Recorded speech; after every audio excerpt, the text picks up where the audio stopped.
I found that building culture, working with a lot of leaders, is less about big events, like big initiatives where we do like a day of honor or a day of volunteering or pizza parties, God forbid, or like going and doing a social event. Like, yes, those are helpful, but I found that a lot of culture is more built in the bricks than the big pillars. The little moments, the little conversations. I call them cultural moments.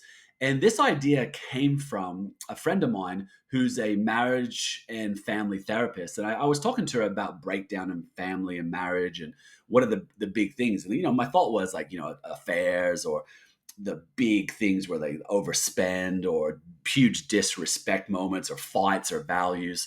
And she said, Mike, it's usually more death by a thousand paper cuts than big moments. Now, obviously, those big moments can impact, but she said it's like little moments. So the remedy that she gives to people is to find one thing that your partner or your family member doesn't like and do that thing for them, or one thing they really want from you and do that one thing. And for me, my wife hates the dishwasher. She hates thinking about it. She hates working on it. She hates loading it. She hates unloading it. And I took responsibility for that. And it's something so small, but the impact for her was so great in appreciation. So I wanted to talk to you about this idea that I do with leaders where I help them to find what are 20% effort, 80% impact things you can do in your leadership to really build your culture, build your people. So I've got five for you. So the first one is the thank you. So this is again, this is not going to be rocket science. The idea 20% effort, say thank you. But not just say thank you for. Thank you for to completing that task. Thank you for the way you interacted with that client. Thank you for the effort you put into this project. Thank you that you went the extra mile and helped a team member learn how to do this. Whatever it might be, but add the thank you for. Thank you for doing this, because appreciation is a fuel. It's a currency, and the impact is that people are going to feel valued. It shows you what's important. And when people are valued, they're way more likely to give more effort. And so, if you ever see a organization where appreciation is low, I will show you a proverbial broken down car, a broke economy, and a lot of turnover. So the idea of just saying a quick thank you for is a big game changer. It doesn't need to be splashy like at a team event or all town hall. It can just be like a quick text, a quick email, a phone call. Hey, thanks for doing that. Really appreciate it. It's going to add a lot of value. The next one is the check-in. So randomly calling, texting, teamsing, slacking, whatever app you use, just to check in and say, how are you going? So this phrase "How are you going?" is an Australian way of going. Sometimes Americans are like, "How did I get there? How what are the steps?" No, it's like, "How are you doing? How are you going?" And it's just a way to say like, "Hey, I'm checking in on the person," because as they say, we are human beings, not human doings. A little bit corny, but I like it. It's like there's a being part of us. Or another way you could say is, I saw that you had a meeting, event, interaction, sales call today. How do you feel it went? How'd it go?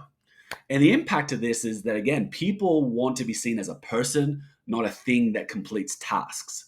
So checking in on how they're feeling about their day shows you care about them as beings, not just doing. And it also shows that you're not transactional in your approach, which leads again to more trust. The third one, the follow up. So this is like remembering. So you could say, hey, the last time we met, you said you were going to do X. How'd it go? I remember you mentioned that you had a family member or a loved one who's not doing well or sick. How are they? Or the last one, you mentioned a good idea of how to move X project forward. How's it going? So the idea is that people, when you remember, it says, you know me, you care about me, you're focused, intentional in our work. And the impact to people is they will begin to trust and feel more comfortable to give their best. It really expands that you're not just someone who's lost in the moment, but actually a bigger leader who sees the whole big picture. The fourth one here is called the LT meeting recap. So within 48 hours of an LT meeting, send a quick recap of what you discussed and the action items, again, that are appropriate to share. And this can be done via email, by one of your teams or Slack channels.